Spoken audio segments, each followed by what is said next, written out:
મન ખબર પડી ગઈ હતી કે તમને ખોટું લાગ્યું છે એમ. અને શું કરો છો એકલા એકલા? તું મારી જોડે વાત ના કરે યાર. એક તો નાની નાની વાતે ખોટું લાગી જાય ને પછી મારી જોડે ઝઘડા કરું છું. ખોટું લાગી ગયું મારા બાબુ? ભલે ખોટું લાગી ગયું તોય તમારે મારા જોડે જ રહેવાનું છે આખી જિંદગી. એ તો હવે ગળા ઘટ બાંધ્યો છે તો વાગશે આખી જિંદગી. કશું ગળે ઘંટ નહીં બાંધ્યો. અને આપણે પતંગ અને દોરી લેવા નહીં જવાનું? ના એ તો હું મારી રીતે લઈ આવ્યો. હેડો ને આપણે બંને જઈએ રાયપુર દરવાજા જઈએ, મસ્ત મસ્ત પતંગ મળશે અને એ બાને આપણે ફરતા આવીએ. આવડું મોટું નરોડા મૂકીને રાયપુર દરવાજા પતંગ લેવા જવાનું એ આટલી ભીડમાં?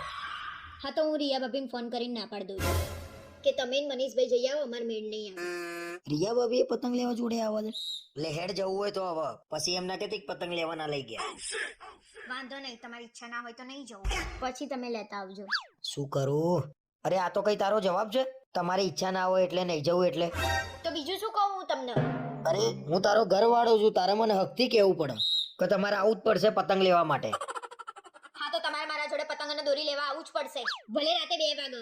હું રિયા ભાભીને ફોન કરીને કહી દઉં છું કે અમે આવીએ છીએ. હા એમ જોયું, એને ખબર બી ના પડે ને જવાનું કેવું સેટિંગ પાડી દીધું મેં.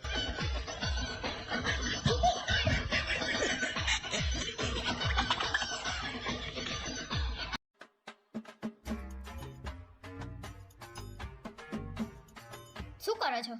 ખાવા બેઠો તો. સીધી રીતે જવાબ આપતા હોય તો આપો ને. લે સીધી રીતે જ જવાબ આલ્યો, હિંચકા નહીં ખાતો હું. મૂકો ને તમારી ગાંડી ગાંડી વાતો. જો આપણા લગ્નનો આલ્બમ આવી ગયો છે. સરસ સરસ, જુઓ જુઓ આલ્બમ. બીજું શું? જો એટલે મારી ક્લીન આલ્બમ છે, તમારે કશું લેવા દેવા જ નહીં. તમારે જોવાનો છે કે નહીં? અરે મારે જે જોવાનું હતું ને એ મેં જોઈ લીધું બધું લગન પછી. હવે આલ્બમમાં શું જોવાનું?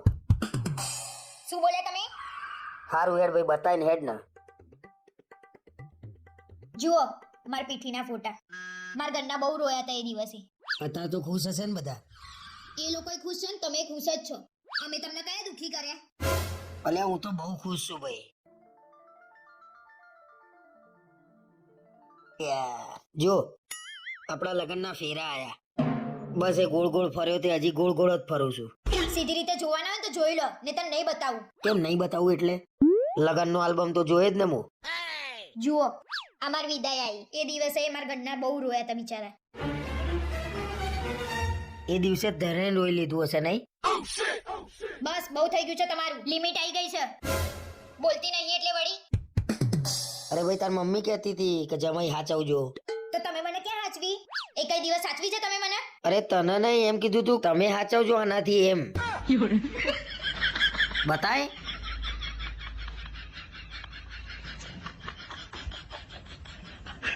લગન વસ્તુ જેવી છે ભાઈ.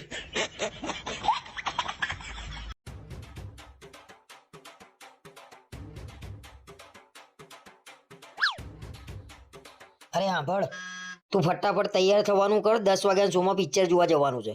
કેમ અચાનક પિક્ચર જોવાનું ગોઠવી નાખ્યું? અરે તું તો મને કહેતી હતી કોઈ દિવસ પિક્ચર જોવા નહીં લઈ જતા મને. હા તો કહું જ ને, લગન પહેલા તો બહુ પિક્ચર જોવા લઈ જતા હતા, હવે પિક્ચર જોવા લઈ જાવ છો કોઈ દિવસ? અરે ભાઈ લગન પછી ઓછા જઈએ છીએ હું માનું છું, પણ અત્યારે તો તૈયાર થા, 10 વાગ્યા શો છે. ના ના, તમે કહો એટલે મારે તાત્કાલિક તૈયાર થઈ જવાનું? એના માટે 1 દિવસ પહેલા કહેવું પડે તમારે. અરે પણ પિક્ચર જોવા જવાનું છે, ફરવા થોડી જવાનું છે. તને 1 દિવસ પહેલા કહે હું. ના પણ મારે અત્યારે આવું જ નહીં ને. અને આ બહાર ઠંડી પડે એ તો જુઓ તમે. કેમ લગન પહેલા આપણે રાતે પિક્ચર જોવા જતા જ નતા? પહેલા ઠંડી પડતી જ નથી. હા તે લગન પહેલા તો તમે મને રાત્રે ગાડીમાં ફેરવતા હતા, અને હવે તો તમને પેટ્રોલ પોસાતું નહીં એટલે તમે મને બાઇક ઉપર ફેરવો છો. હા એ જ, લગન પહેલા તને એટલી બધી ફેરવી છે ને એમાં જ હું બાઇક ઉપર આવી ગયો છું. અને તારે પિક્ચર જોવા આવવાનું છે કે નહીં? મારે કઈ પિક્ચર જોવા નહીં આવું. અને તમે શું કહેવા માંગો છો ને એ કહો પહેલા. અરે હું કઈ નહીં કહેતો ભાઈ, આજે પિક્ચર જોવા જવાની ઈચ્છા થઈ છે તો હેડ ના જઈ આવીએ. ના પણ તમે મને કીધું જ કેમ કે તને ફેવરી નું બાઇક ઉપર આવી ગયો? અરે ભાઈ સોરી, હું ભૂલમાં બોલી ગયો બસ. શું સોરી? તમે ફોન કરીને એમ કહેતા હતા આજે પિક્ચર જોવા જઈશું. મારી આગળ વટ પડવામાં છે ને તમે બાઇક ઉપર આવી ગયા, એમાં હું શું કરું? એ તો સારું થયું કે લગન થઈ ગયા, બાકી આના આગળ વટ પાડવામાં તો હું સાયકલ ઉપર ફરતો થઈ જાત.